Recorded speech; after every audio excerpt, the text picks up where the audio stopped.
Hello, friends. I'm here. Today we're going back in time. We have a special visitor, someone very important. Would you like to meet her? Of course you would. This is Margot. It all started during renovations. The homeowners discovered a secret.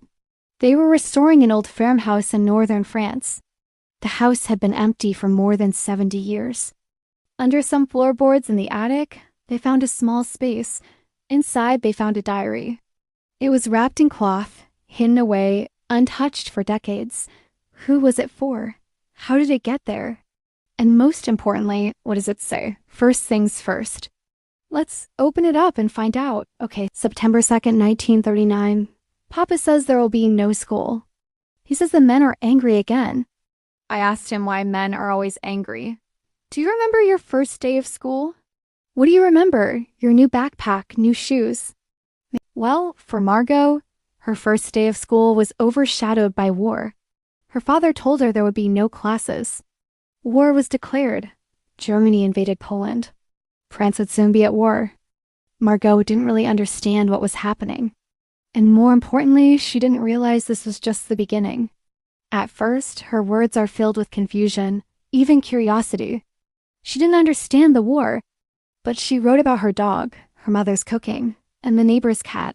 Her parents tried to shield her from the news, but sometimes it was impossible. For example, one evening she heard gunshots. Margot was scared, so she hid under the table. Her mother came to comfort her, but she couldn't explain what was happening. Margot wrote, "I heard lots of noise tonight." Mama said it was just fireworks. But I think it was real thunder because after that the ground shook and the dishes on the walls fell. Sometimes Margot saw soldiers in the street. Their serious faces, their heavy boots, their rifles made her uncomfortable. She wrote, "I don't like the soldiers. They are all mean. Even their shadows look angry." Soon, her entries began to change. She witnessed the effects of the war firsthand. Food became scarce, neighbors moved away. One evening, Margot and her mom sat down for dinner, but there was no food. Margot wrote, "We eat nothing tonight. No bread, no cheese, no meat, nothing. We are hungry. Mama was crying. I don't understand." During those dark days in France, many families experienced hunger. Food was rationed, supplies were low, and people struggled to get enough to eat. One day, Margot wrote about the bakery. Everyone is lined up to buy bread. They are shouting at each other, "There is no bread anymore. Not enough flour, not enough water. I'm so hungry." As France fell under occupation, Margot's innocence faded. She noticed how the streets grew quiet, how people whispered instead of talked. One day she wrote about singing. "We aren't allowed to sing in the streets anymore. Mama says it's not safe." And that's exactly what life was like. Germany occupied France. People cannot walk around. They could not play music. If you were caught singing a French song, you might end up in jail. Singing was considered a form of resistance. One German officer explained it best. "Music expresses a national ideal and awakens the fighting spirit. Music is a weapon. The French people must not be permitted to arm themselves with the weapons of song." By winter, rations were tight. We now get 1 egg a week. I gave mine to Mama. Her family had little money, so her father stopped buying her new shoes. One day they broke. Then came the entry that changed everything. There is a girl in our basement. Her name is Anna. She doesn't talk much. Margot's father came downstairs.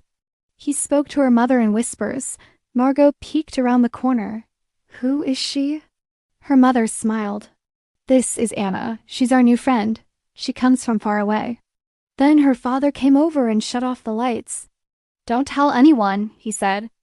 Margot was curious, but also afraid. She didn't know what to think. Her parents were hiding someone in their basement. A child not yet 10 writing about fear without fully grasping it. But she knew something was wrong. Mama prays at night. Papa doesn't talk. Anna cries when she thinks we're asleep. And who was this girl? Where did she come from? Historians believe that Anna was Jewish. At the time, France was occupied by Nazis. Jews were being hunted down across the country. Many were sent to concentration camps, never to return. Margot's family took her in and hid her. Then one day, bombs began falling from the sky. The sky screamed, the house shook. Mama held me tight. I think she was more scared than me. On July 1943, German bombers targeted Paris. People ran for cover. Homes were destroyed. It was the worst attack of the war. Margot's diary reveals the reality of those times. All the windows are broken. The roof is damaged. Mama and I slept in the basement. We were scared. The entries stopped for a week. Then, on March, Margot wrote about discovery. Anna's hiding place is gone. The box is burned. Papa won't talk. I don't know where she is. Then another entry. I saw a picture of Anna in the newspaper. She is gone. She's dead. But as the war continued, Margot kept writing. And then the final entry. Mama says we are free now. The war is over. Papa cried. May 8th, 1945, Germany surrendered. France was liberated. World War II was over in Europe. So this is the diary. You saw the cruelty of war through a child's eyes. Thank you for watching. Please subscribe. See you next time.